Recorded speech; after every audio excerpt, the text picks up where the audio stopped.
Welcome to Public Relations training session number 1. Today we're going to talk about how we create an MVR or a media value report for our clients. The first, you've probably all seen one of these. This is an MVR report prepared for Subway of Tri-Cities for their season of giving. And it covers 4 specific areas of public relations: broadcast, radio, print, and online placements. We'll go through each one of these and show you how we calculate MVR to get the total return on investment for the client. So we'll start with broadcast. In order to find our broadcast values, we use Vocus, which is a computer, which is a service that we subscribe to. So up here under news, I just searched for Subway Tri-Cities, and then it pulls up the list of coverage that we had for Subway Tri-Cities. If I just hover over one of our broadcast clips, it shows me the full script of what was said during the newscast. And then down here at the bottom, it gives me my total audience as well as my ad value. That's the information that we then populate into the spreadsheet. We have the clip that we have on the screen, we have here listed on the MVR. It's this last line item right here, where we have our audience and our comparative media value that was given to us from Vocus.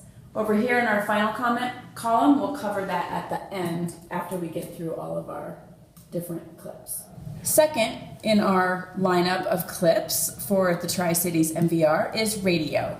So often we work with different radio stations to do either on-air interviews or we do promotional reads and things like that. Radio is not covered in Vocus. It's not something that we pull. So for these 4 clips, our public relations coordinator would call the station. We would talk about the length of the story, and then the station would give a comparative ad value for for those particular interviews or radio reads. In this case, these are 10 and 8-minute interviews that were conducted at the station. Okay, online. So for our online placements, we also can use Vocus. So now we're back to Vocus, back to our Tri-Cities search. And right here on the Bristol Herald Courier online news, we see that we have total unique visitors of 704,274. That's a monthly visitor number. We, in public relations, we take that number and we go ahead and populate it here, but we divide it by 4 to get unique visitors per week, understanding that news typically will not stay fresh for an entire month. We then have put in a value of $7 CPM, cost per thousand. We've worked with our media team to identify that $7 CPM is a fair and accurate number for what a media team would typically purchase online advertising for. In some cases with online, Vocus does not give you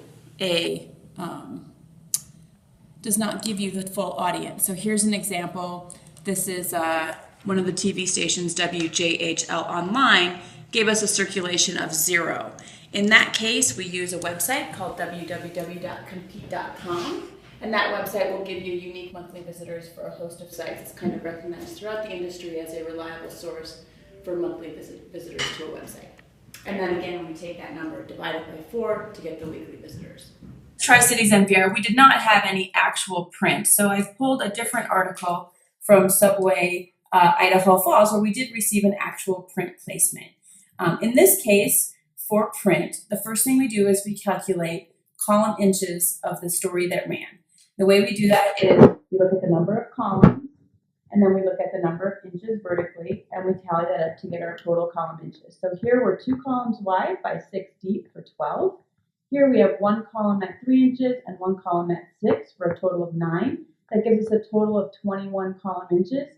The advertising rate for the Idaho Falls Morning News is $48 cost per column inch. You would then take the 21, multiply it by 48. Calculator comes in. And the total ad value for this article is $1,008. So the final piece of our MVR is to calculate our media value here. So we've pulled and calculated all of our comparative media values, which would be the cost to purchase an ad.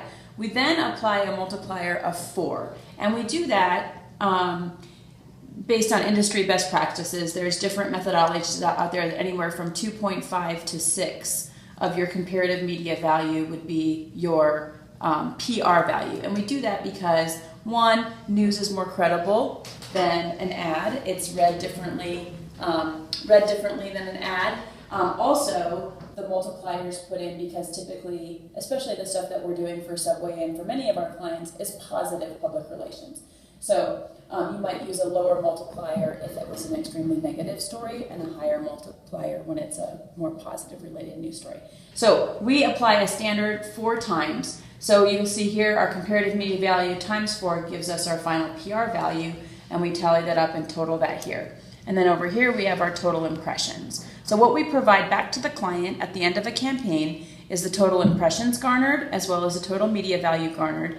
And typically within PR, we are able to provide our clients with a 3 to 5 times their total investment back in value in public relations.